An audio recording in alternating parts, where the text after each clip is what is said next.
Welcome back to my YouTube channel let's learn with doctor Sarita. Students, आज हम लोग पारिवारिक बजट यानी कि फैमिली सेविंग के बारे में स्टडी करेंगे और समझेंगे कि बचत क्या होता है। इससे पहले क्लास में हम लोगों ने बजट के बारे में समझा था कि बजट क्या होता है, बजट किस प्रकार से बनाई जाती है, कितने प्रकार के बजट होते हैं, बजट के क्या इम्पोर्टेंस है ना। इसको हम लोगों ने समझा था। अब हम समझते हैं कि बचत क्या होता है, पारिवारिक बचत क्या होता है, बचत कितने प्रकार से की जाती है। तो सबसे पहले आप समझ लीजिए कि जो बचत है वो बचत, ये जब हम बजट बनाते हैं तो उसी का एक महत्वपूर्ण भाग होता है। जब भी आप बजट बनाते हैं तो बजट में आप अपने आय और व्यय का एक अनुमानित ब्यौरा प्रस्तुत करते हैं, जिसमें कि बचत भी इंक्लूड होता है। आपकी जितनी इनकम होती है और जितने एक्सपेंडिचर होते हैं उसका हम कैलकुलेशन करते हैं, और उसमें एक कॉलम आपका बचत का भी होता है। जब हम अगर हम जितना अर्निंग करेंगे और उतना ही हम खर्च कर देंगे तो हमारे पास भविष्य के लिए कुछ नहीं बचेगा। भविष्य में बहुत सारी छोटी बड़ी घटनाएं होती रहती हैं। बच्चों का शिक्षा है, उच्च शिक्षा दिलाना है, तो चूंकि आपकी तो आय इनकम एक नियमित होती रहती है। अगर कोई सैलरीड पर्सन है, नौकरी पेशा पर्सन है, तो उसकी तो इनकम मतलब बहुत ही धीरे धीरे बढ़ेगी ना। जब उनको इंक्रीमेंट मिलता है तो बहुत कम इंक्रीमेंट मिलता है, उतने इंक्रीमेंट में से उनका गुजारा तो होगा नहीं। तो इसके लिए बचत बहुत ज़रूरत होता है। ठीक है, बचत एक महत्वपूर्ण अंग है हमारे भविष्य के कार्य को संपादित करने के लिए।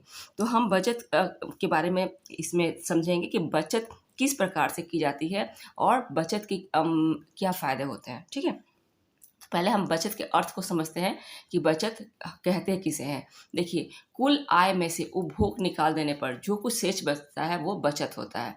ठीक है, जब हमारे किसी व्यक्ति का जो भी इनकम है, कुल आय यानी कि जो भी इनकम है, पूरा इनकम किसी भी स्रोत से, उसके सर्विस से मिल रहा है, बिजनेस से मिल रहा है, किराए से मिल रहा है, ट्यूशन से मिल रहा है, किसी भी तरह से जो भी इनकम उसके हो रहा है, खेत से अर्निंग आ रही है, उसकी प्रॉपर्टीज़ और भी उसकी जो है चल अचल संपत्ति से जो अर्निंग आ रही है, उससे जितनी भी प्रकार के अर्निंग है, आय है, उससे हम उपभोग निकाल देते हैं। यानी कि जो हमने यूज़ कर लिया, जो हम अपने से जो हमारी इनकम होती है उसका जो हमने इस्तेमाल कर लिया अलग अलग मदों में, उसको जब हम निकाल देते हैं तो क्या होता है, जो जो शेष बच जाता है वो क्या कहलाता है, वो बचत कहलाता है।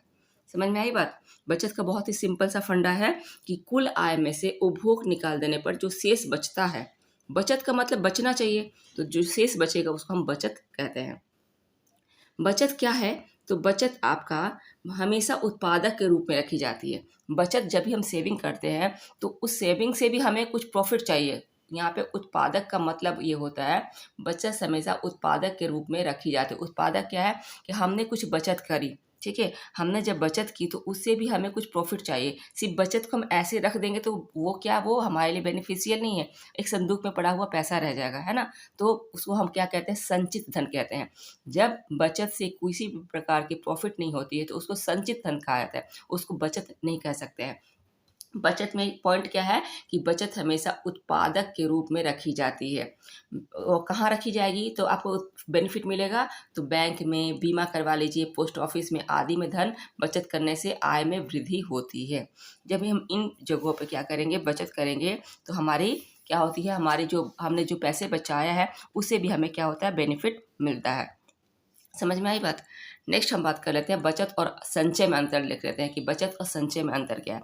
देखिए, बचत क्या होता है, हमने कहा बचत सदैव उत्पादित होता है। बचत से हम जब भी करते हैं तो हमें प्रॉफिट देती है, और क्योंकि बचत करके हम पैसा कहाँ सेविंग करते हैं, अपने पास संदूक में, बक्से में, अलमीरा में नहीं रखते हैं। हम उसको क्या करते हैं, उसको हम कहीं ना कहीं लगा देते हैं, बैंक में जमा कर देते हैं, डाकघर में जमा करते हैं, बीमा करवा लेते हैं, ठीक है, शेयर खरीद लेते हैं। बहुत सारी चीज़ें हैं उसको हम, जिससे हमें बेनिफिट मिलता है, कुछ ना कुछ बेनिफिट मिलता है, तो उसको हम क्या कहते हैं, तो वो क्या होता है, उत्पादित होती है, ये हमें दे रही है कुछ ना कुछ।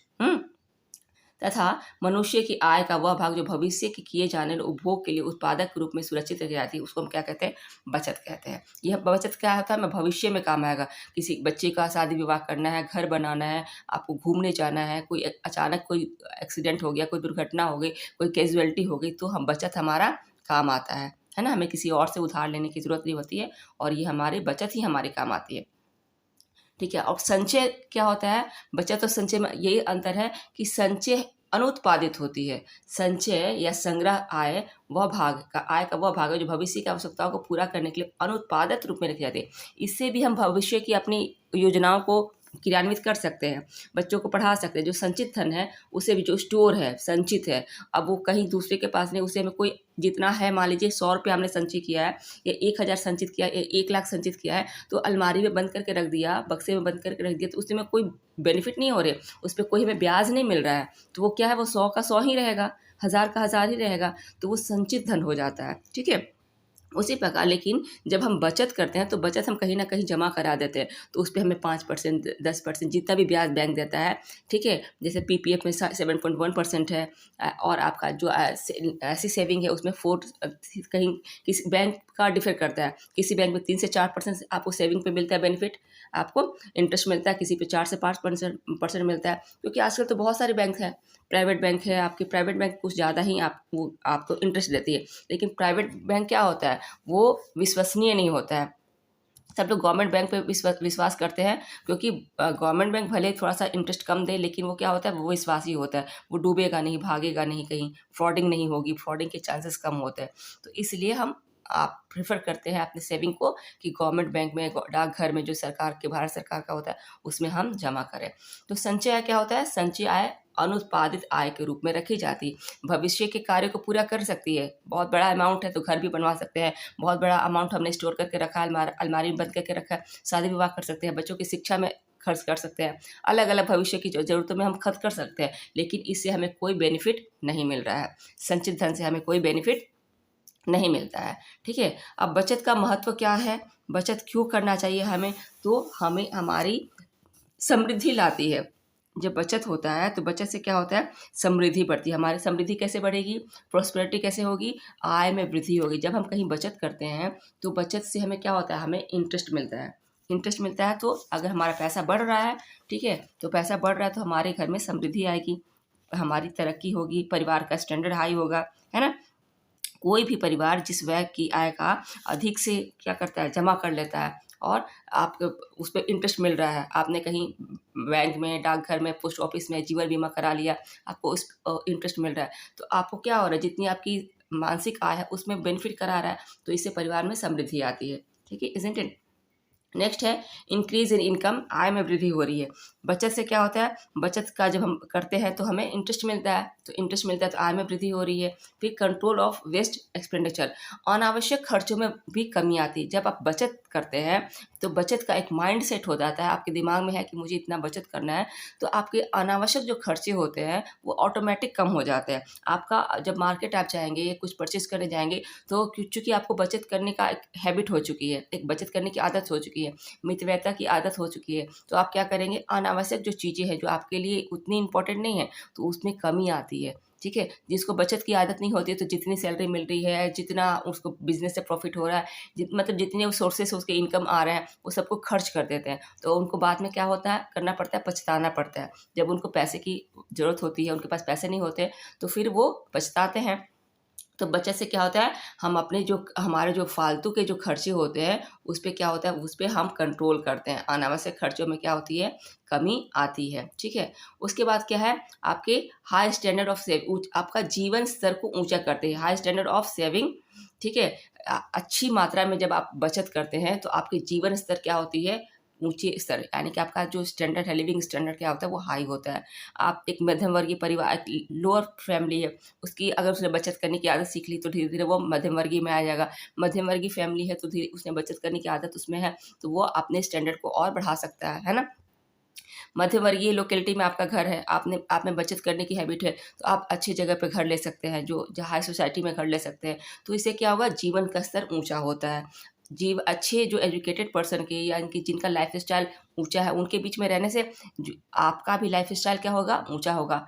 क्योंकि इंसान क्या होता है, इंसान एक दूसरे का, ह्यूमन बीइंग एक दूसरे को देख के ही सीखते हैं। ठीक है, हर चीज़ पहनावा देख के सीखते हैं, इवन खान पान भी देख के सीखते हैं। ठीक है, इंस्पायर होते हैं। आजकल सोशल मीडिया का इतना एक्सप्लोजर है, उससे विभिन्न प्रकार के, विभिन्न इंडिया के किसी भी कोने के, इवन इंटरनेशनल विदेशों में भी जो भी खान पान पकवान बन रहे हैं वो भी हम लोग बना लेते हैं घर में, है ना।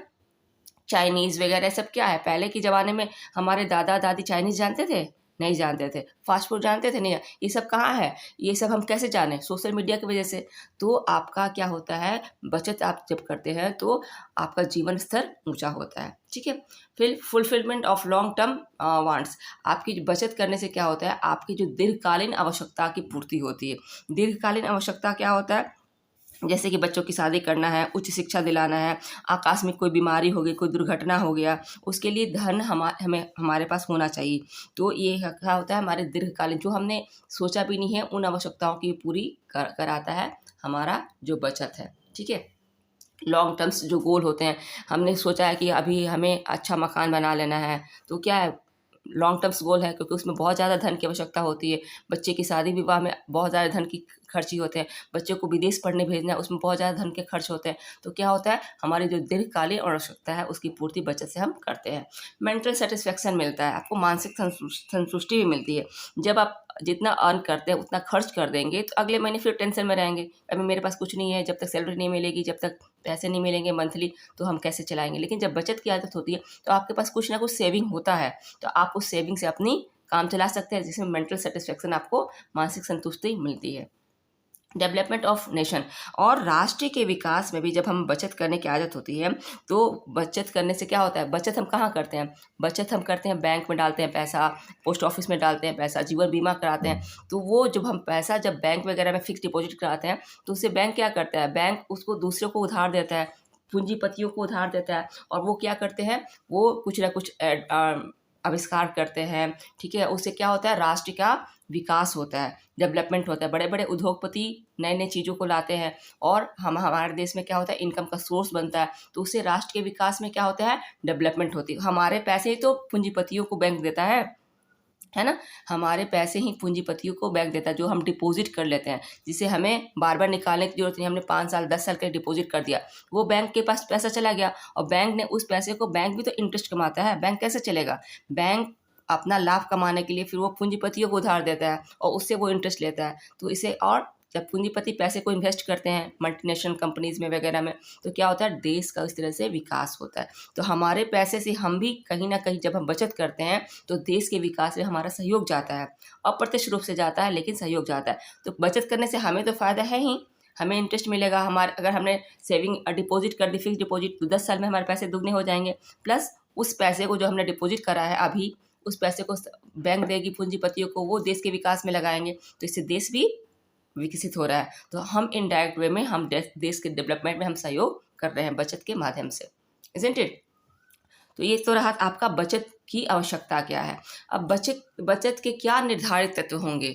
बचत मतलब हर कोई बचत तो नहीं कर सकता, जिसके पास मान लीजिए जो डेली वर्किंग जो मजदूर है, ठीक है, जो जिसको प्रॉपर इनकम ही नहीं हो रहा है, वो बचत कहाँ से करेगा। तो इस बचत के जो निर्धारित तत्व है, factor of determination of saving है, ठीक है, डिटर्मिनेशन ऑफ सेविंग है, तो क्या सेविंग है, तो हम कैसे करेंगे, बचत के क्या क्या निर्धारित तत्व होंगे। निर्धारित तत्व यानी कि कौन कौन से जो तत्व हैं, कौन कौन से जो पॉइंट है वो बचत को इंडिकेट कर सकते हैं, बचत करने में सहयोग कर सकते हैं। तो पहला जो पॉइंट है आपका कि बचत, एक मिनट में थोड़ा सा छोटा कर दो। देखिए, बचत के निर्धारक तत्व आपके हैं, बचत करने की क्षमता, ठीक है, बचत करने की इच्छा, बचत करने की सुविधाएं। अब बचत करने की क्षमता क्या होती है, तो बचत करने की एबिलिटी टू सेव, मतलब इसका मतलब हो गया कि आपकी इतनी इनकम होनी चाहिए।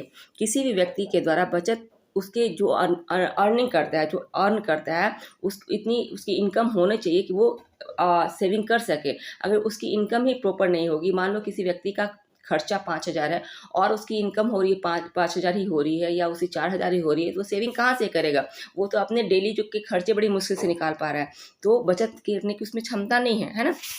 जब आपकी इनकम अच्छी थोड़ी सी स्टैंडर्ड होती है, मतलब एक एवरेज भी होती है, जिसमें कि खर्चे आसानी से चल सके, आपके डेली यूजेस के, आपका जो नीड है, बेसिक नीड, रोटी कपड़ा मकान, बच्चों की शिक्षा, आपके मेडिसिन के खर्चे, वो अच्छे से चल सके, आपके स्वास्थ्य की बातें अच्छे से हो सके, तब हम बचत करेंगे ना। घर में कोई व्यक्ति बीमार है और दवा के लिए पैसे नहीं है, तो हम बचत कहाँ कर पाएंगे। तो बचत की क्षमता होनी चाहिए, ठीक है।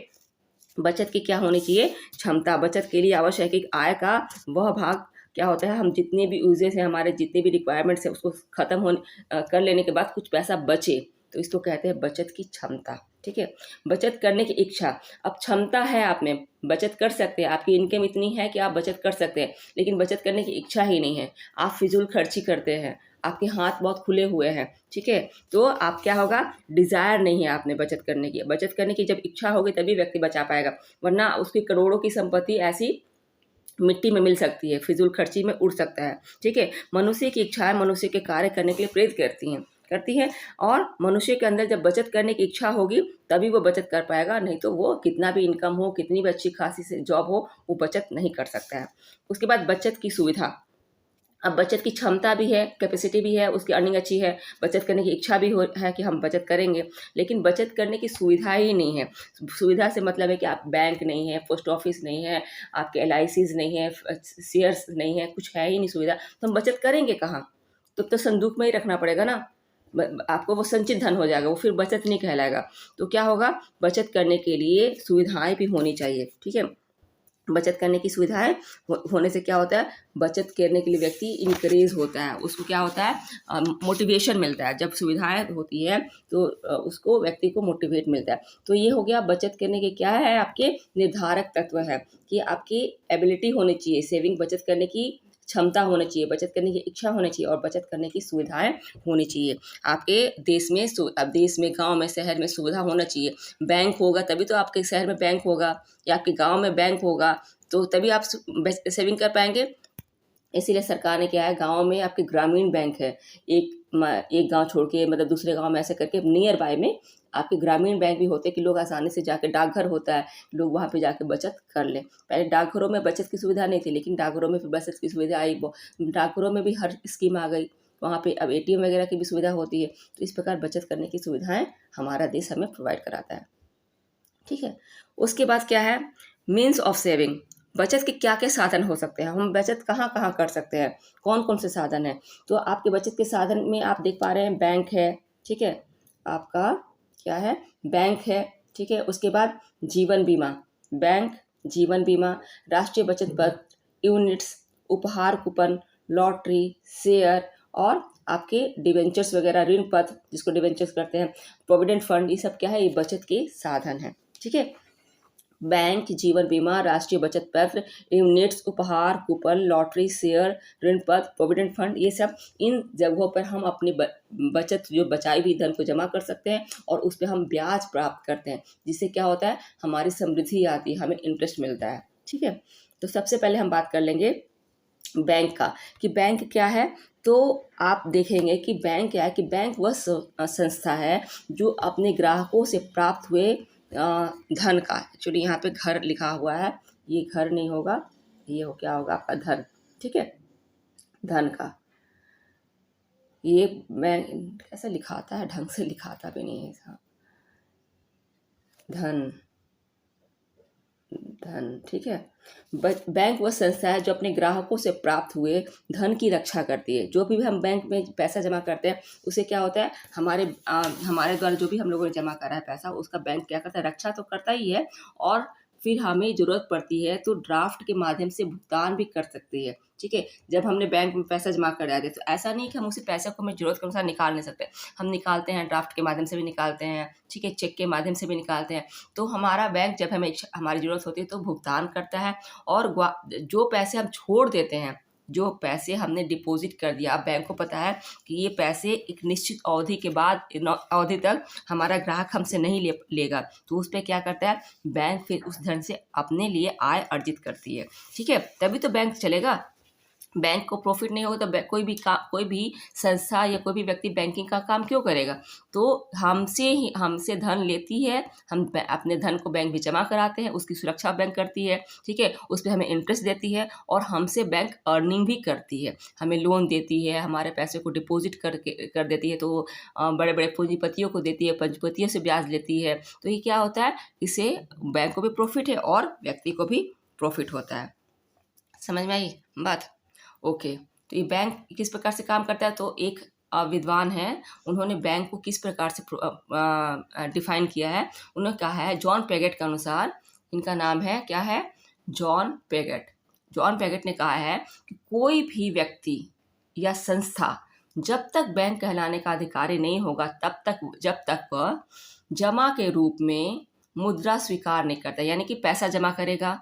कोई भी ऐसी संस्था या व्यक्ति जो कि पैसा जमा कर रहा है, ठीक है, पैसा जमा कर रहा है तो पैसा जमा करेगा तो वो बैंक कहलाएगा। मुद्रा स्वीकार नहीं करती हो, चेकों को निर्गत करने तथा अपने ऊपर लिखे गए चेकों का भुगतान, यानी कि जो हम चेक बैंक में डालते हैं उसको चेक को निर्गत करती है, यानी कि चेक देती भी है, ठीक है, चेक को निर्गमित करने तथा अपने ऊपर और चेक को भुगतान करती है। जो हमने लिख के दिया उसको ब्लैंक चेक बैंक हमें देती है, ठीक है, और हमें ज़रूरत पड़ता है या किसी को हमें पैसा देना है तो हम चेक के माध्यम से पैसा देते हैं, तो बैंक में जो हमने चेक लिखा तो उसका क्या करती है, भुगतान करती हो, ठीक है। ग्राहकों की ओर से सादे अथवा रेखांकित चेकों को एकत्रित करने का कार्य करती हो। बैंक से में पैसा हम जमा करते हैं तो क्या करते हैं, चेक भी विभिन्न प्रकार के होते हैं, आगे हम डिस्कस करेंगे चेक कितने प्रकार के होते हैं। तो चेक जब हम जमा करते हैं तो उस चेक को लेती है, पैसा डिपॉजिट करने का काम बैंक करती है।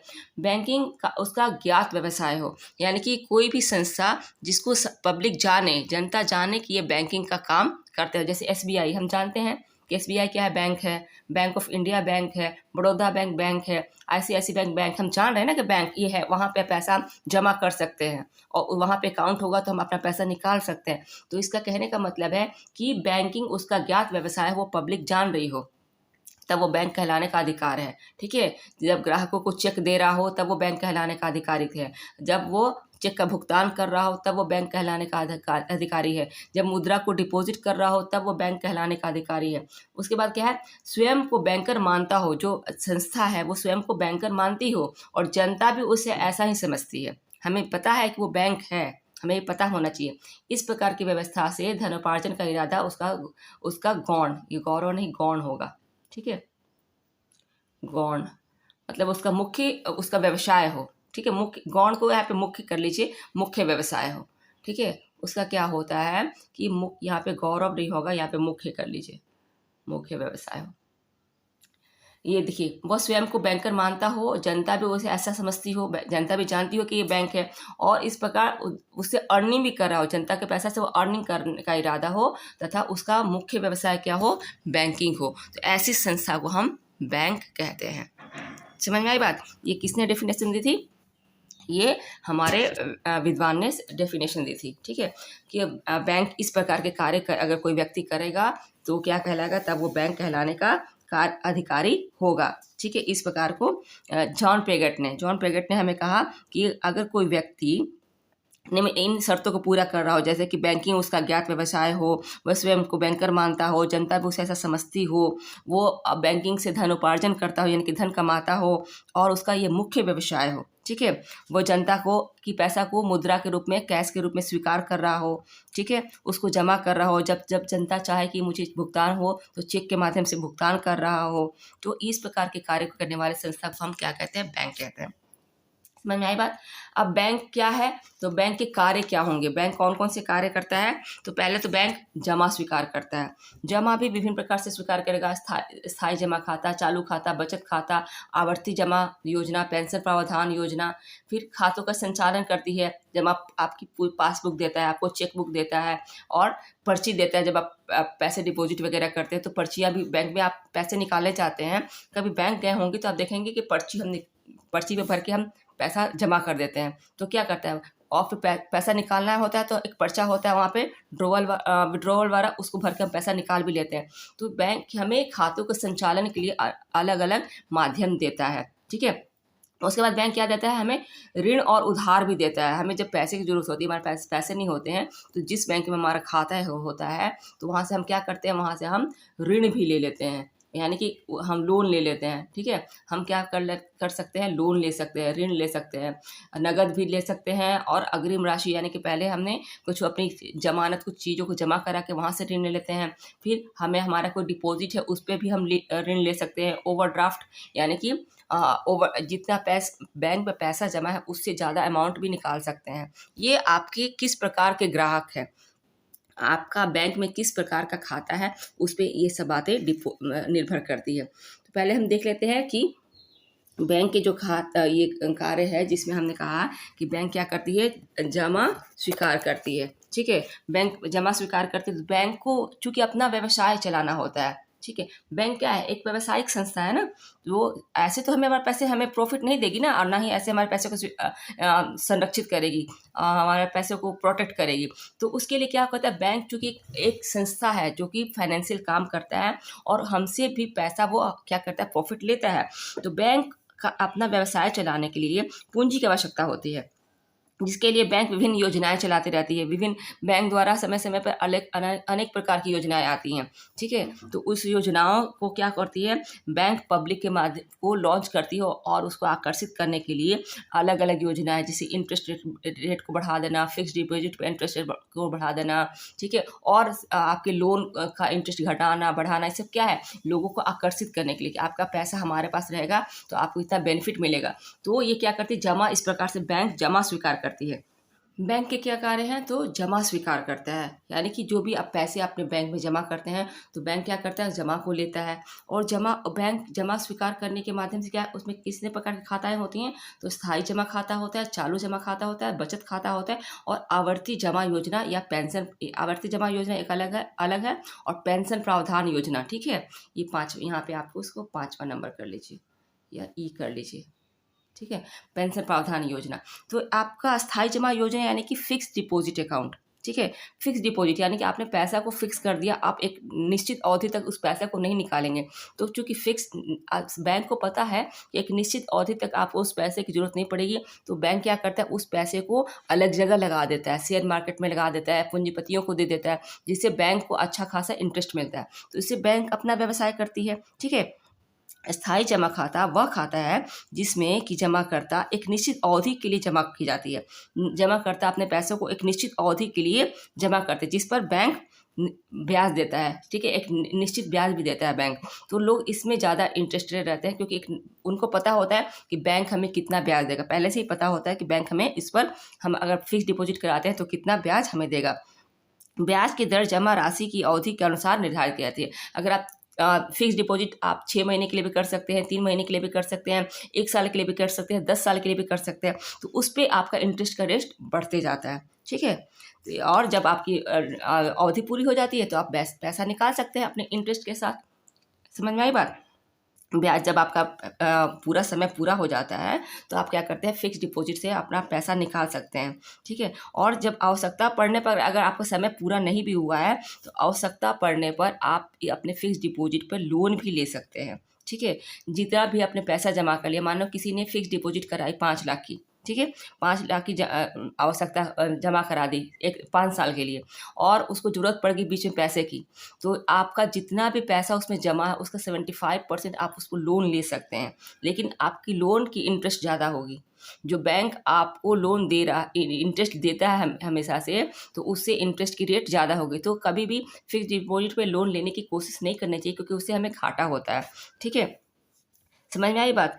जो भी बैंक हमें इंटरेस्ट देती है, अगर हम फिक्स डिपॉजिट पे क्या करते हैं, लोन लेते हैं, तो जो भी बैंक हमें इंटरेस्ट देगी, यानी कि बैंक हमें 5% इंटरेस्ट दे रही है, तो जब बैंक इंटरेस्ट लेगी तो वो 7% लेगी, यानी कि 2% बढ़ा के लेगी।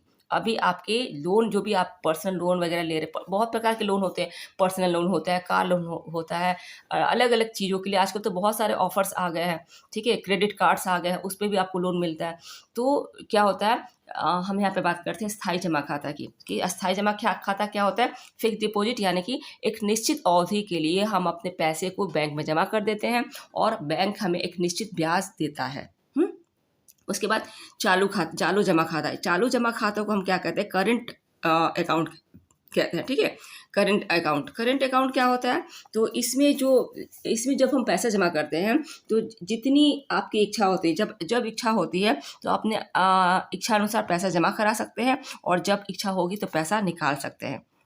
इस प्रकार का खाता मैक्सिमम व्यापारी जो होते हैं, बिजनेसमैन और उद्योगपति के लिए लाभप्रद होता है, क्योंकि उनको हमेशा पैसे का ट्रांजैक्शन करना पड़ता है, तो वो करेंट अकाउंट रखते हैं और अकाउंट के माध्यम से पैसे का लेन देन होता है, ठीक है। इसका मुख्य उद्देश्य करेंट अकाउंट का होता है कि पैसे का लेन देन हो सके।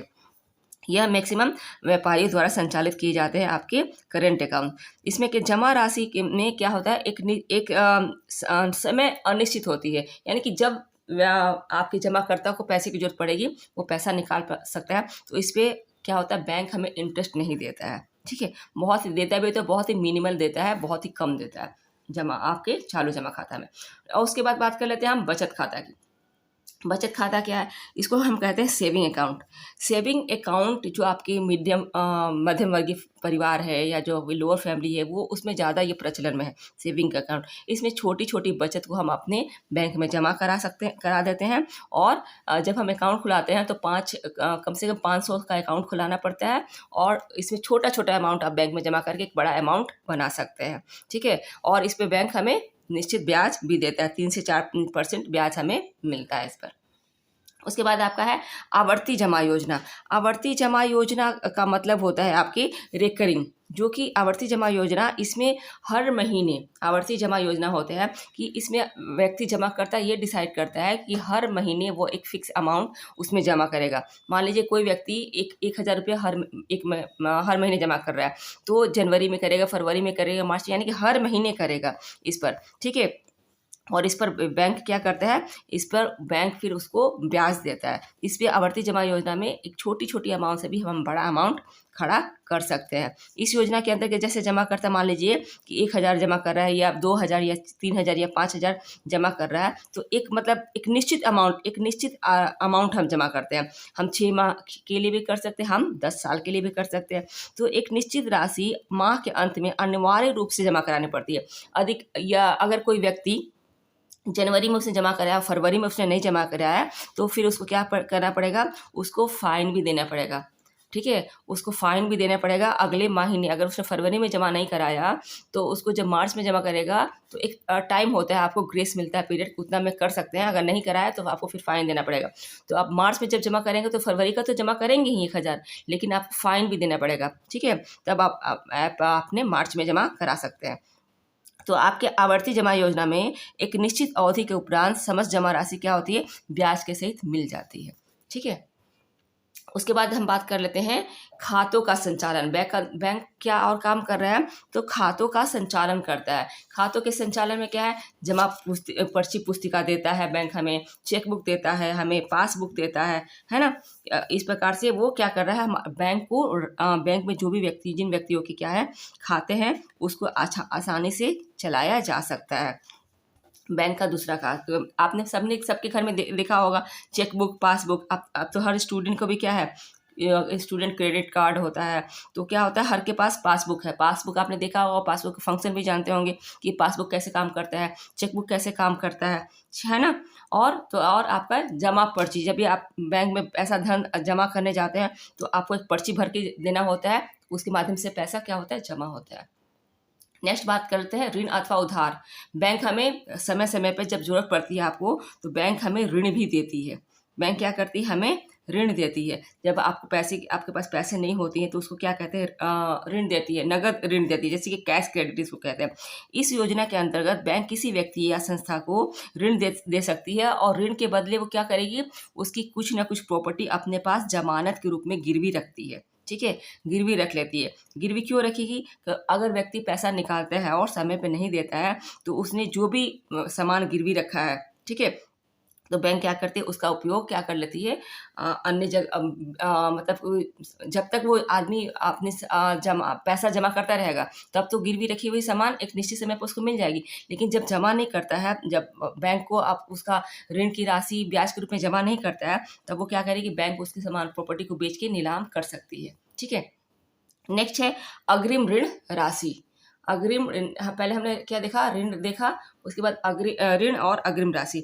ऋण और अग्रिम राशि में क्या है, इस व्यवस्था के अंतर्गत बैंक क्या करते हैं, अपने ग्राहकों को इसमें भी क्या करती है, जमानत लेती है, कुछ ना कुछ जमा करा लेती है। और जब ग्राहक कोई भी सामान जमा कर देता है तो उसको आवश्यकता के अनुसार उसको पैसा दे दिया जाता है। नेक्स्ट है विनिमय पत्र की कटौती।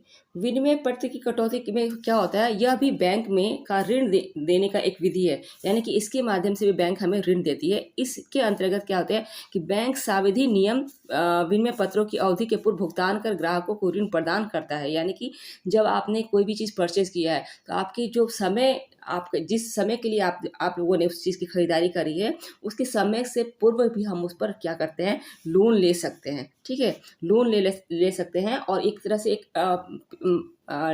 ये विनिमय पत्र एक प्रकार से एक बिल होता है, ठीक है, एक प्रकार का ये बिल होता है। और ये बिल क्या करता है, विक्रेता लिखता है, ठीक है, उसको क्रेता स्वीकार करता है, जिसमें क्रेता एक निश्चित अवधि के बाद निर्धारित राशि का भुगतान करने का वचन देता है। यानी कि उसमें समय फिक्स होता है और हमने बिल लिखा कि इतने समय के बाद इस व्यक्ति को इतना पैसा दे दिया जाए। लेकिन जब क्या होता है, जब जिसको हम दे रहे हैं वो तत्काल उसको धन की आवश्यकता होती है, तो हम उस पर क्या कर सकते हैं, उस पर लोन ले सकते हैं, ठीक है। नेक्स्ट है ओवरड्राफ्ट। ओवरड्राफ्ट का मतलब होता है कि जब आपके बैंक में पैसा जमा है, लेकिन आपको जितना पैसा आपका जमा है, जैसे 1 लाख रुपए जमा है, तो 1 लाख से ज़्यादा आपको 1.25 लाख रुपए की जरूरत पड़ रही है, तो आप 1 लाख से भी ज़्यादा पैसा निकाल सकते हैं। बैंक अपने चालू खाता के ग्राहकों को उनके द्वारा जमा की गई राशि से अतिरिक्त धन निकालने की छूट देता है, किसके द्वारा, ओवरड्राफ्ट के द्वारा, ठीक है। इसको क्या अधिवृष्ट कहते हैं। यह ओवरड्राफ्ट की सुविधा किसको मिलती है, यह वैसे ही कस्टमर को मिलती है जिनका रेपुटेशन बैंक की नज़र में अच्छा होता है, ठीक है। यह सभी लोगों को नहीं मिलता है। अपने बैंक में भी कस्टमर होते हैं, उनके कस्टमर के अलग अलग ब्रांड होते हैं, गोल्डन कस्टमर होते हैं, सिल्वर कस्टमर होते हैं, प्लेटिनम कस्टमर होते हैं। तो जो कस्टमर उनके होते हैं, जो ग्राहक होते हैं, उनके रेंज पर डिपेंड करता है कि ओवरड्राफ्ट की सुविधा किसको मिलेगी और किसको नहीं मिलेगी। हर किसी को नहीं होगा कि बैंक में उनके 1 लाख रुपए जमा है या उनके 50,000 जमा है तो वो 70,000 निकाल ले, वो हर किसी के लिए सुविधा नहीं है। बैंक का के कस्टमर किस प्रकार के हैं वो देखता है कि उसने किस प्रकार की सर्विस बैंक को दे रखी है, कि किस प्रकार का उनका जमा होता है, तो उसके आधार पर बैंक बांटता है कि हमारे ये गोल्डन कस्टमर हैं, ये प्लेटिनम है, ये सिल्वर हैं, इजंट इट। तो उसके आधार पर बैंक उनको ओवरड्राफ्ट की सुविधा देता है। तो इस प्रकार ये बैंक के अलग अलग कार्य थे कि बैंक पैसा जमा भी करता है, पैसे ऋण भी देता है, और बैंक खातों का संचालन के लिए हमें चेक बुक, कैश बुक और हमें जो प्रपत्र है वो भी प्रोवाइड कराते हैं, ठीक है। नेक्स्ट बात कर लेते हैं हम चेक की। चेक क्या है, चेक भी एक बैंकिंग का ही साधन है। चेक होता क्या है, तो चेक एक शर्त रहित लिखित आज्ञा पत्र होता है। चेक में जो भी व्यक्ति चेक काटता है उसके क्या होते हैं, एक हस्ताक्षर होता है, लिखने वाले का हस्ताक्षर होता है। वह किसी व्यक्ति को अथवा उसके आदेशानुसार किसी अन्य व्यक्ति को अथवा वाहक के मांगने पर इसमें लिखित निश्चित राशि का भुगतान करने का आदेश किसी निर्दिष्ट बैंक को देता है।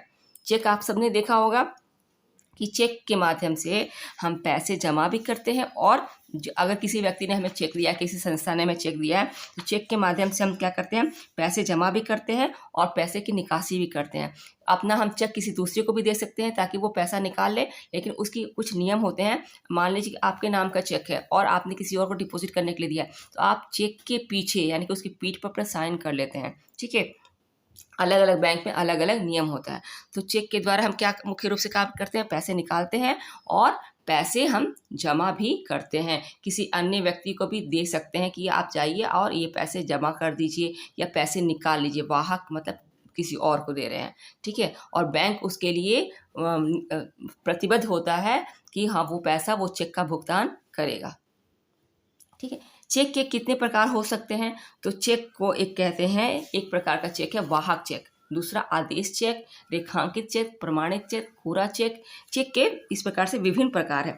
अब पहले हम सबसे पहले बात कर लेते हैं आपके वाहक चेक क्या है। बैरियर चेक, देखिए ये ऐसा चेक होता है जिसमें भुगतान बैंक किसी भी व्यक्ति को कर सकता है, ठीक है। उसे हम जो भी व्यक्ति उस चेक को प्रस्तुत करता है। मान लो जो मेरा चेक है, मैंने काट के कि अपनी बेटी को दे दिया, तो मेरी बेटी को वो जाकर वहाँ पर चेक का भुगतान पैसा निकाल सकती है, तो इसको हम वाहक चेक कहते हैं। यानी कि चेक बुक किसी और का है, चेक पे नाम किसी और का है, लेकिन जिस व्यक्ति को उसने काट के चेक दिया है वो जाके उससे पैसा निकाल सकता है।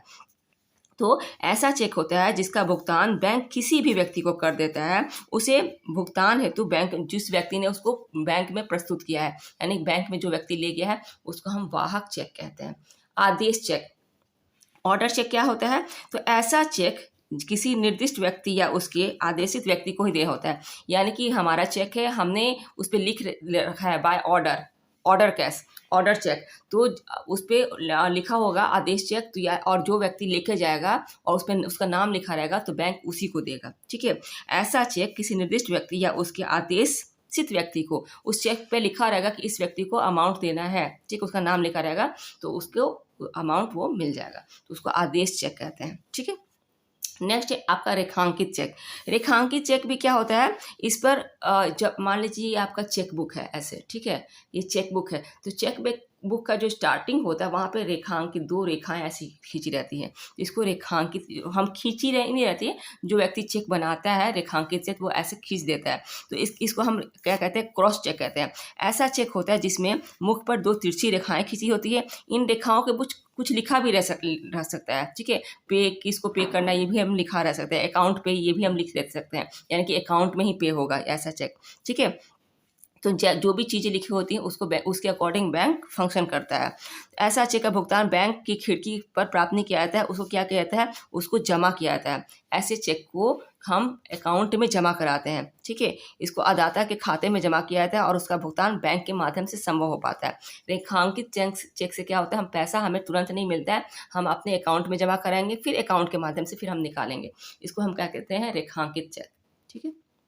नेक्स्ट आपका हो गया प्रमाणित चेक, यानी कि सर्टिफाइड चेक। सर्टिफाइड चेक वैसा होता है जिसको कि बैंक क्या करता है, सेटिस्फाई करता है। जब बैंक किसी चेक का भुगतान योग्य घोषित करने की दृष्टि से उसको प्रमाणित कर देता है, ठीक है, उसको हम क्या कहते हैं कि सर्टिफाइड चेक कहते हैं, यानी कि बैंक ने उसको प्रमाणित कर दिया कि ये चेक अच्छा चेक है, इसको प्रमाणित या चिन्हित कर देता है, उसको चिन्हित चेक या प्रमाणित चेक कहते हैं, या इसमें बैंक उस पर अपना स्टैंप लगा देता है, अपना मुहर लगा देता है। कोरा चेक को कहते हैं या ब्लैंक चेक, जैसा कि इस पे अमाउंट नहीं भरा था, इस पे सारी बातें भरी रहेगी। ऐसा चेक होता है जिसमें रकम लिखने का स्थान पर जहाँ पे अमाउंट लिखा जाता है उसको छोड़ दिया जाता है, और बाकी सारी बातें, यानी कि जो चेक बना रहा है वो अपना सिग्नेचर करके रखेगा, जो व्यक्ति दे रहा है चेक वो अपना सिग्नेचर कर देगा, लेकिन अमाउंट नहीं भरा रहेगा। तो जिसको भी चेक देता है वो अपनी इच्छा अनुसार अमाउंट उसमें भर सकता है, इसको ब्लैंक चेक कहते हैं, ठीक है। उसके बाद आपका है नेक्स्ट उत्तर दिनांक चेक, यानी कि पोस्ट डेटेड चेक। उत्तर दिनांक चेक किस लिए यूजफुल होता है कि मान लीजिए किसी ने चेक काटा और उस वक्त उसके अकाउंट में पैसा नहीं है, ठीक है, तो वो आगे की डेट का चेक काट देता है। मान लीजिए कि आज आपकी तारीख कितनी है, 13 ऑफ मई है, अब मेरे अकाउंट में पैसा नहीं है तो मैं किसी को मुझे चेक देना है तो मैं आगे की डेट डाल दूँगी, मैं 25 और 25 5 करके 23 करके डाल दूंगी, है ना।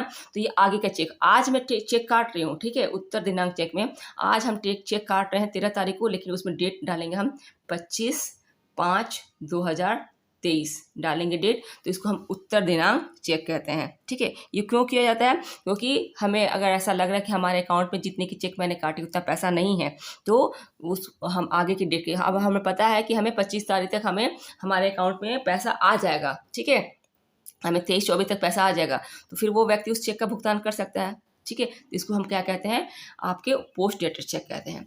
काल तिरोहित अथवा पुराना चेक ऐसा होता है कि जो समय एक्सपायर हो गया है, यानी कि आपको मान लीजिए किसी ने 13 तारीख का समय दिया है, 13 तारीख का समय चेक पे लिखा हुआ है, चेक हमेशा क्या होता है कि 3 महीने के लिए वैलिड होता है। जिस दिन से चेक कटा, यानी कि अगर आज 13 है, 13 को चेक कटा, तो आप मई है तो मई के बाद अप्रैल, मई, जून, यानी कि ये 13 जून तक क्या होगा आपके, अप्रैल से आपका मई से अप्रैल, अप्रैल से मई से आपका जून, जून से जुलाई, जुलाई से अगस्त, यानी कि 13 जुलाई तक क्या होगा आपका, आप निकाल सकते हैं पैसा, ठीक है। और उसके बाद आप पैसा इससे नहीं निकाल पाएंगे, ये एक्सपायर्ड हो जाएगा, इसको पुराना या तिरोहित अथवा आपको ओल्ड चेक कहा जाता है, ठीक है, यानी कि इसका डेट एक्सपायर हो चुका है। अगर इस 3 महीने के बाद आप बैंक में जमा करेंगे तो आप उससे पैसा नहीं निकाल पाएंगे। उसके बाद जाली चेक, यानी कि फ्रॉड, जो व्यक्ति क्या होता है बेईमान करते हैं, किसी दूसरे का सिग्नेचर करा के बैंक में जमा कराते हैं, उसको क्या कहते हैं, फ्रॉड चेक कहते हैं, यानी कि किसी दूसरे की अवैध रूप से हस्ताक्षर, नकली जाली हस्ताक्षर बना लिया, उसको जाली चेक कहते हैं। विकृत चेक, यानी कि वो फटा चेक हो गया हो, सिकुड़ गया हो, गंदा हो गया, पुराना हो गया हो, या टुकड़ों में प्रस्तुत कर रहे हैं, फट गया है, तो उसको विकृत या मल्टीलेटेड चेक कहते हैं। तो ये क्या थे, ये विभिन्न प्रकार के चेक थे। अब हम बात कर लेंगे, ये हमने अभी देखा है कि बैंक के बारे में देखा, सेविंग का जो साधन है आपके मीन्स ऑफ सेविंग, बैंक और चेक भी कहाँ होता है, बैंक और पोस्ट ऑफिस में यूज होती है। उसके बाद अब पोस्ट ऑफिस का हम डाकघर बचत बैंक के बारे में समझेंगे कि ये डाकघर में बचत कैसे होती है और डाकघर हमें कौन कौन सी सुविधाएं प्रदान कराता है। तो सबसे पहले बात तो समझ लें कि डाकघर क्या है। डाकघर छोटे छोटे जो सेविंग्स होते हैं, छोटे छोटे जो बचत होते हैं, उसको बढ़ावा देने के लिए सरकार ने डाकघर बैंक की स्थापना की थी। भारत के जिन गाँवों में या उसके आसपास बैंक नहीं है, वहाँ अल्प बचत के एवं विनियोजन यानी कि जमा के लिए कार्य डाकघर द्वारा ही किया जाता है। इसमें ब्याज दर क्या होता है, राष्ट्रीय बैंकों की अपेक्षा 1% ज़्यादा होती है। ज़्यादा इसलिए रखा जाता है क्योंकि मोटिवेट किया जाता है लोगों को जमा करने के लिए, है ना। डाकघर क्या है, एक सरकारी संस्था है जो कि धन को सुरक्षित रखने का अच्छा माध्यम माना जाता है। डाकघर की सुविधा हर स्थानों पर क्या है, अब तो हर स्थानों पर उपलब्ध हो गई है। पहले क्या होता था, मैक्सिमम दूर दराज के क्षेत्रों में ही होता था जहाँ पे बैंक नहीं है या फिर बहुत दूर दूर। अब तो बैंकिंग की सुविधा बहुत ही नज़दीक नज़दीक हो गई है। तो इस प्रकार डाकघर पे भी हम क्या कर सकते हैं, अपने छोटे छोटे अमाउंट को डिपॉजिट कर सकते हैं और इंसान मोटिवेट हो सकता है। ठीक है, तो ये इस प्रकार डाकघर में कौन कौन सी योजनाएं चलती हैं। सबसे पहले हम बात करते हैं डाकघर बचत खाता योजना। सबसे जो योजनाएं है महत्वपूर्ण, वो क्या है कि डाकघर बचत खाता, पोस्ट ऑफिस सेविंग अकाउंट। ये क्या होता है, ये सबसे मतलब कि लोकप्रिय आपका योजना है। जो पोस्ट ऑफिस सेविंग अकाउंट है, सबसे बचत का सर्वाधिक लोकप्रिय योजना है। इसमें कोई भी व्यक्ति खाता खुलवा सकता है, कोई बाउंडेशन नहीं है, खाता कोई भी व्यक्ति खुलवा सकता है। और खाता खोलते समय बैंक ये क्या होती है, हमें एक पासबुक मिलता है। हमें क्या डाकघर क्या करता है, एक पासबुक देता है जिसमें भी समय समय पर मिलने वाला ब्याज भी अंकित होता है और कितना ब्याज मिल रहा है वो हमें इससे पता चलता है। ठीक है, और आजकल तो एक चेक भी मिलती है। आज तो पोस्ट ऑफिस में बहुत सारी सुविधाएं हो गई हैं। पोस्ट ऑफिस हमें एटीएम कार्ड भी देता है। पहले एटीएम कार्ड की सुविधा पोस्ट ऑफिस में नहीं थी। ठीक है, अभी भी कहीं कहीं है, हर जगह नहीं है। बड़े बड़े शहरों में पोस्ट ऑफिस में एटीएम कार्ड की सुविधा है। तो ये क्या है, बचत खाता। डाकघर हमें सबसे पहला क्या है, बचत खाता हम उसमें खुलवा सकते हैं। नेक्स्ट क्या है, डाकघर सावधि जमा योजना। सावधि का मतलब एक फिक्स समय के लिए होता है। यह योजना बचत को प्रोत्साहन करने के लिए 1917 में प्रारंभ की गई थी। इसमें वार्षिक ब्याज के रूप जो ब्याज होता है हमें वार्षिक रूप से मिलता है, लेकिन वार्षिक रूप में मिल सकता है और 6 माही भी इस पर गणना की जाती है। और इसमें क्या होता है कि एक निश्चित अमाउंट, निश्चित समय के लिए हम क्या करते हैं, सावधि जमा योजना यानी कि एक तरह से निश्चित अमाउंट के लिए हम क्या करते हैं, समय के लिए हम उसमें जमा करते हैं। ठीक है, एक तरह से फिक्स डिपॉजिट कह सकते हैं। रेकरिंग डिपॉजिट, रेकरिंग जैसे कि बैंक में रेकरिंग होता है, हर महीने एक फिक्स अमाउंट जमा करना होता है। ठीक है, वो आपके पोस्ट ऑफिस ने भी सुविधा दे दी है रेकरिंग की कि आप 500 से 1000 से 100 से आप रेकरिंग खोल सकते हैं, यानी कि हर महीना उतना अमाउंट आपको जमा कराना है। नहीं जमा कराएंगे तो फिर क्या होगा, आपको फाइन लगेगी। मासिक आय योजना। मासिक आय योजना क्या होता है कि इस योजना में क्या होता है, एक व्यक्ति 4 या 5 लाख से क्या करता है कि अकाउंट खुलवा सकता है। ठीक है, और उससे क्या होगा, एक मतलब फिक्स अमाउंट से अकाउंट खुलवा सकता है और हर महीने उस पर इंटरेस्ट ले सकता है। तो इससे क्या होगा, हर महीने आपको क्या होगा, इंटरेस्ट मिलेगा, तो आपकी आय होगी, इनकम होगी। इसको मासिक आय योजना कहते हैं। ठीक है, आपकी मासिक योजना के अंतर्गत एक व्यक्ति 4.5 लाख रुपए या संयुक्त रूप से एक व्यक्ति 9 लाख, यानी कि 2 व्यक्ति अगर खुलवा रहे हैं तो 9 लाख रुपए से आप क्या कर सकते हैं, जमा करा सकते हैं। और यह 6 वर्षों के लिए किया जाता है। और इस पर आप क्या करते हैं, हर महीने आपको ब्याज मिलता है, मतलब एक अच्छा खासा ब्याज मिलता है, जिससे कि हम एक तरह से पेंशन के रूप में भी यूज़ कर सकते हैं। वृद्धों के लिए अच्छा है। किसान विकास पत्र। किसान विकास पत्र क्या होता है, तो एक प्रकार का ये एक प्रकार का लेटर ही समझ लें, किसान विकास पत्र। इसमें क्या होता है कि हम धन 7 से 8 क्या करते हैं, माह की अवधि में क्या होता है, 7 से 8 साल में दुगना हो जाता है किसान विकास पत्र में। ठीक है, हम 7 से 8 साल के लिए पैसे जमा कर देते हैं। इसमें क्या होता है, पैसे हमारे डबल हो जाते हैं। इसमें कोई लिमिटेशन नहीं है, कितना भी पैसा आप डिपॉजिट करा सकते हैं, कितने की भी आप किसान विकास पत्र खरीद के रख सकते हैं। ठीक है, किसान विकास पर कितने भी अमाउंट के आप खरीद के रख सकते हैं। और इसमें क्या होता है, इसमें अच्छा खासा ब्याज दर मिलता है, इंटरेस्ट अच्छी मिलते हैं और पैसे हमारे सुरक्षित होते हैं।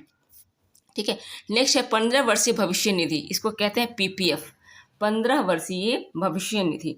15 वर्ष यानी कि 15 वर्ष के लिए क्या होता है, हमारा जो पैसा होता है हम बैंक में क्या करते हैं, डिपॉजिट करते हैं। 15 ईयर्स यानी कि पीपीए, ये जमा की सीमा क्या होती है, इसमें एक लिमिटेशन होता है कि आप एक फिक्स अमाउंट तक ही, जैसे कि मान लीजिए कि बैंक में पीपीएफ अकाउंट खुलाते हैं तो आप 1.5 लाख साल में 1.5 लाख जमा कर सकते हैं। ठीक है, 1.5 लाख की रुपया जमा करा सकते हैं पीपीएफ में, और आपको हर महीने क्या होता है उसका ब्याज मिलता है, लेकिन आप निकाल नहीं सकते हैं। आपको 15 वर्ष के बाद ही उस पैसे को निकाल सकते हैं। बीच में लोन लोन ले सकते हैं, लेकिन लोन लेने से आपको फिर नुकसान होगा।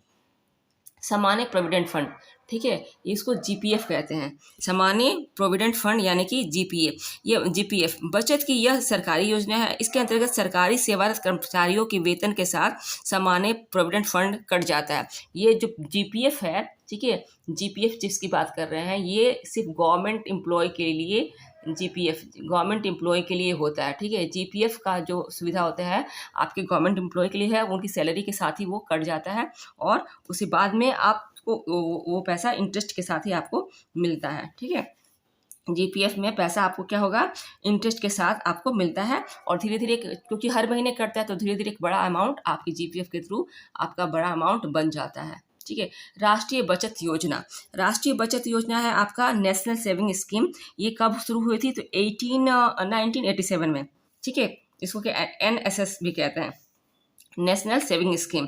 ठीक है, इसको एनएसएस भी कहते हैं, और ये 1987 में इस योजना को सरकार ने शुरुआत कराई थी। इसमें जमा क्या होती है, न्यूनतम अमाउंट जो है 500 और मैक्सिमम अमाउंट आपके 4 लाख तक आप इसमें कर सकते हैं। राष्ट्रीय बचत पत्र, राष्ट्रीय बचत पत्र अभी आपका एक सेविंग का माध्यम होता है, जिसमें कि आप जैसे किसान विकास पत्र होता है खरीदते हैं, वैसे राष्ट्रीय बचत पत्र भी खरीद सकते हैं, और इस पर भी अच्छी खासी इंटरेस्ट मिलती है। सेवानिवृत्ति होने वाले कर्मचारियों के लिए जमा योजना, यह एक तरह से पेंशन स्कीम है। ठीक है, ये एक तरीके से तरीका का पेंशन स्कीम है, जो व्यक्ति रिटायर्ड होने वाले हैं, जो सेवानिवृत्त होने वाले हैं, वो क्या करते हैं, अपने लिए इस स्कीम को ओपन करा सकते हैं, खुलवा सकते हैं। यह स्कीम आपकी 1904 में शुरू हुई थी। ठीक है, और ये योजना 60 वर्ष से अधिक आयु वाले व्यक्तियों के लिए होती है। यह कोई सामान्य व्यक्ति इसमें नहीं खुलवा सकते हैं अकाउंट, जो 60+ व्यक्ति होते हैं वही और सर्विस वाले व्यक्ति होते हैं वही इसमें अकाउंट खुलवा सकते हैं। उसके बाद हम बात कर लेते हैं जीवन बीमा की। जीवन बीमा क्या है, तो जीवन बीमा यानी कि LIC, लाइफ इंश्योरेंस कॉर्पोरेशन, यह क्या है, तो जीवन बीमा जब हम अपने पैसा, एक तरह से समझौता होता है, ठीक है, कि हमने अपना पैसा आपके यहाँ जमा कराया, ठीक है, LIC में किसी भी इंश्योरेंस वालों के यहाँ जमा कराया, और हम एक निश्चित अमाउंट प्रीमियम के माध्यम में भर रहे हैं, और वो हमें आश्वासन देते हैं कि जब आपको किसी दुर्घटना की या कोई भी कुछ भी प्रकार की पैसे की आवश्यकता होगी, तब हम आपका ब्याज का सहित आपको भुगतान करेंगे। ठीक है, जीवन बीमा क्या है, तो बीमा एक प्रकार का समझौता है। इसके अंतर्गत एक निश्चित प्रीमियम के बदले में बीमादार की भविष्य में होने वाली हानि, इसी क्षतिपूर्ति का वचन देता है। बीमादाता यानी कि जो भी बीमा कर रहा है, ठीक है, जैसे कि LIC है, HDFC है, वो भी जो संस्था बीमा कर रही है वो बीमादाता, और बीमादार यानी कि जिसका भविष्य हो गया आपका, जिसने बीमा कराया। ठीक है, तो क्या करता है, जिसने बीमा कराया उसको एक बीमादार क्या करता है, वचन देता है, ठीक है, कि हम आपकी जो भी भविष्य में जरूरत होगी, जो भी क्षतिपूर्ति होगी, कैजुअलिटी हो जाएगी, उसके बदले हम आपको पैसा देंगे। और इसके बदले क्या होता है, जो भी बीमा कराते हैं उनको एक निश्चित प्रीमियम भरनी होती है। प्रीमियम आप चाहे तो 3 महीने का भर सकते हैं, 6 महीने का भर सकते हैं, या साल भर का भर सकते हैं, है ना। ये भी कई प्रकार के होते हैं, और हमेशा नए नए स्कीम्स इसमें लॉन्च होते रहते हैं। जीवन बीमा के क्या क्या लाभ हो सकते हैं, जब बीमादार इसने यानी कि जो भी जिसने पॉलिसी ली है, ठीक है, जिसने पॉलिसी ली है, पॉलिसी खरीदी है, उसकी अगर मृत्यु हो जाती है तो परिवार को आर्थिक सुरक्षा मिलता है, इधर उधर भटकना नहीं पड़ता है। ठीक है, उसकी मान लो जो कमाने वाला पर्सन है उसने अपनी बीमा कराई है, ठीक है, बीमा का आजकल तो आपके एक जो सामान है, घर का बीमा होता है, कि कहीं गए तो घर में चोरी हो गई तो उसका बीमा हो गया, आपके बाइक्स का, आपके कार का, आपकी जो भी मीन्स ऑफ ट्रांसपोर्ट है उनका बीमा होता है। तो आजकल हर चीज़ का बीमा होता है, जानवरों का बीमा होता है। तो यानी कि तो कहने का मतलब है बीमा क्यों होता है, क्योंकि अगर चोरी हो गई हमारी कार तो हमें क्या होगा, बीमा कंपनी हमें पैसा देगी। हमारे स्वास्थ्य का बीमा हो रहा है, हमें कोई बीमारी हो गई तो हम मेडिकल बीमा खरीदते हैं, है ना। तो बीमारी कोई होगी तो हमें क्या होगा, ट्रीटमेंट हमारा होगा तो हमारा बीमादार कंपनी हमें पैसा देगी। तो यानी कि एक तरीके से हमारे लाइफ में कुछ भी कैजुअलिटी होती है, कुछ भी आकस्मिक चीज़ें होती है, दुर्घटनाएं हो रही है, उसके लिए हम एक समझौता कर लेते हैं कंपनी से कि हम आपको हर महीने इतना प्रीमियम देंगे, अगर कुछ कैजुअलिटी हो रही है या कुछ हमें ज़रूरत पड़ता है तो आप हमें पैसा उस वक्त देंगे। तो बीमादार, इसमें लाभ होगा कि बीमादार के आकस्मिक मृत्यु पर परिवार को आर्थिक सुरक्षा मिलेगी, आयकर से छूट मिलेगा, यानी कि इनकम टैक्स जिसकी जो इनकम टैक्स पेई होते हैं उनको इनकम टैक्स से कुछ परसेंट की छूट मिलती है। पूरी छूट नहीं मिलती है, कुछ परसेंट, जैसे कि हम लोग हैं, हमें 30% इनकम टैक्स देना होता है, तो हम सिर्फ एक आपका मिनिमम मैक्सिमम अमाउंट है, जैसे कि 1.5 लाख तक का हम बीमा करा सकते हैं, वो 1.5 लाख हमें डिडक्शन मिल जाएगा, इनकम टैक्स से हमें छूट मिल जाएगी। ठीक है। उस पर धन को सुरक्षित रखना, बीमा से क्या होता है, हमारे कुछ पैसे हमेशा हर महीने हर सालाना जमा होते हैं, किस्त के रूप में जमा होता है, प्रीमियम के रूप में, तो कुछ पैसे हमारे स्टोर भी होते रहते हैं, वो बाद में हमें मिलेंगे। बीमा भी कई प्रकार के होता है, कुछ बीमा जैसे कि हेल्थ इंश्योरेंस है, हेल्थ इंश्योरेंस या टर्म इंश्योरेंस है।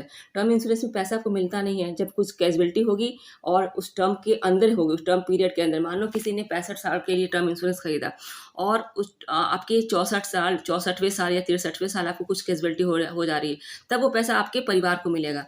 लेकिन आप जीवित रह रहे हैं 65 साल तक, 66 साल तक, तब वो अपने आप वो पैसा खत्म हो जाता है, वो पैसा वो आपको मिलेगा नहीं। ठीक है। तो बहुत प्रकार की पॉलिसीज हो रही है, हर बार आपके जैसे जैसे डेवलपमेंट हो रहा है, नई नई पॉलिसीज आ रही है, लुभावनी पॉलिसीज आ रही है, लोग अट्रैक्ट होते हैं और पॉलिसीज खरीदते हैं।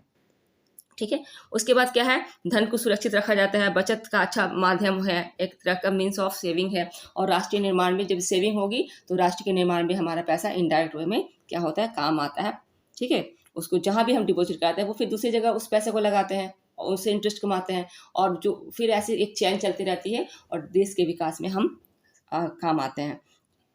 अब हम समझ लेते हैं कि जीवन बीमा कितने प्रकार के होता है। देखिए, जीवन बीमा आजीवन बीमा, मतलब कि आजीवन बीमा यानी कि जीवन भर के लिए, जब तक व्यक्ति जी रहा है तब तक के लिए वो क्या कर सकता है, जीवन बीमा करा सकता है। इसको क्या कहते हैं, आजीवन बीमा। ठीक है। इसको हम क्या कहते हैं, आजीवन बीमा, मतलब कि यह ऐसी योजना है जिसमें जीवन बीमा कराने वाले व्यक्ति अपनी सुविधा अनुसार 3 माही, 6 माही या वार्षिक किस्त जमा करा सकता है, प्रीमियम जमा करा सकता है, और जब उस व्यक्ति की मृत्यु हो जाती है तब उसके अधिकारी को क्या होता है, ये पैसे मिल जाते हैं। सॉरी, मतलब कि ये जिस व्यक्ति ने बीमा कराया है उसको पैसे नहीं मिलेंगे, उसके क्या होंगे, उत्तराधिकारी, यानी कि उसकी फैमिली को ये पैसे मिलते हैं।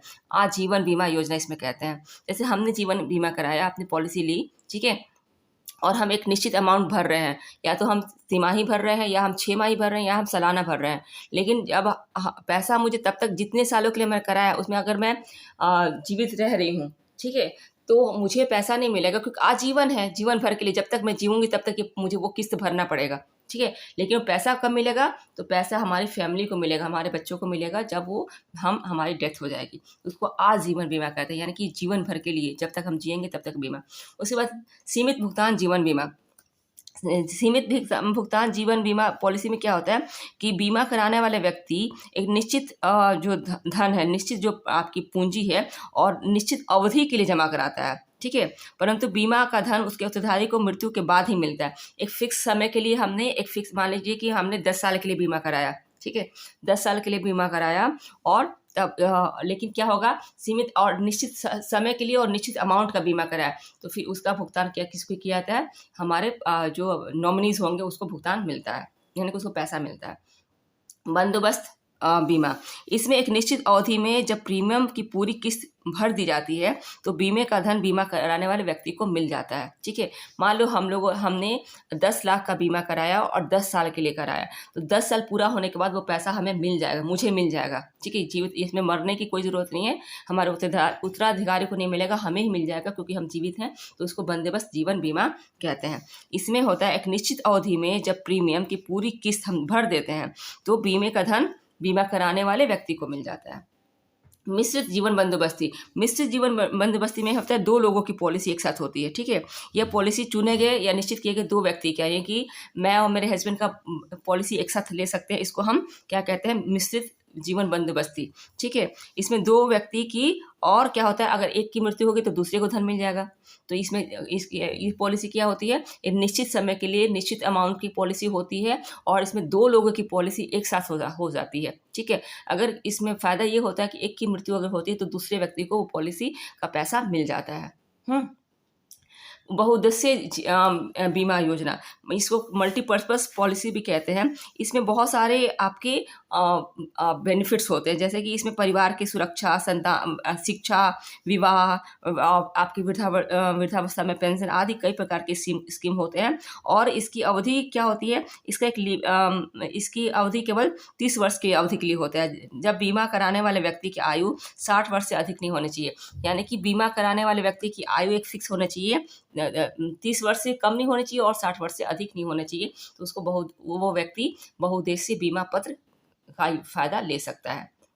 वार्षिक वित्तीय बीमा, वार्षिक वित्तीय बीमा क्या होता है कि यह एक निश्चित समय पे क्या होता है, हमें किस्त के रूप में हमें वापस मिलते रहता है पैसा, ठीक है। निश्चित प्रीमियम देकर बीमा कराने वाले व्यक्ति मासिक या त्रिमासिक या अर्धवार्षिक या वार्षिक रूप में राशि प्राप्त करते हैं, यानी कि हमें रिटर्न मिलते रहता है। जितनी की पॉलिसी हमने ली तो उस पॉलिसी के अनुसार उसमें स्कीम होता है कि आपके 6 महीने पे कुछ पैसे रिटर्न होंगे, कुछ 1 साल पे पैसे रिटर्न होंगे, मतलब उसको इंडोरमेंट सिस्टम कहते हैं। उसको आपको कुछ ना कुछ पैसे आपके जितना अमाउंट जितना समय उसमें फिक्स होता है उस पर आपको लौटते भी रहता है। इसको वार्षिक वृत्ति कहते हैं, ठीक है। कई बार पर मंथ पर ईयर भी मिलता है, कुछ पैसे आपने जमा कराया उसे पर मंथ पर ईयर कुछ इंटरेस्ट मिल गया, फिर अगले साल कुछ इंटरेस्ट मिल गया, कुछ अगले साल इंटरेस्ट मिल गया। तो इस तरीके से ये बीमा की पॉलिसी होती है।